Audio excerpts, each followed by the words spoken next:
के साथ। बिस्मिल्लाहिर्रहमानिर्रहीम। अस्सलाम वालेकुम दोस्तों, मैं आपका दोस्त रिजवान और इस टाइम अपना यूट्यूब चैनल देख रहे हैं एक दिन रिजवान के साथ। इस वक्त मैं अपने छोटे दोस्त के साथ मौजूद हूँ। एक छोटी सी शॉप है जहाँ पे छोटे छोटे झूले बने हुए हैं। तो ये मेरा दोस्त है, छोटा सा दोस्त है, टिकटॉकर है और हमारे प्यारे दोस्त फरहान खान का बेटा है। इसका नाम है, बेटा नाम बताओ। अली अहमद ख़ान। ये है जी मेरा छोटा भतीजा भी है, दोस्त भी है। ये अभी आया था मुझे मिलने, ये मुझे मिलने आता है तो मैंने कहा कि आपको इससे मिलवा भी लूँ और इसको थोड़ी सी इंजॉय भी करवा दूँ। तो अली अहमद ख़ान बेटा कौन सा झूला झूलोगे? कौन सा झूला? कौन सा? चल बेटा बैठ।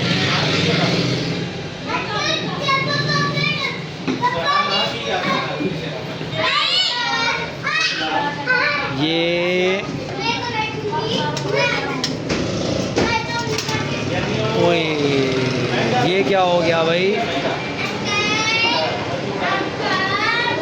ये क्या कर रहा है यार?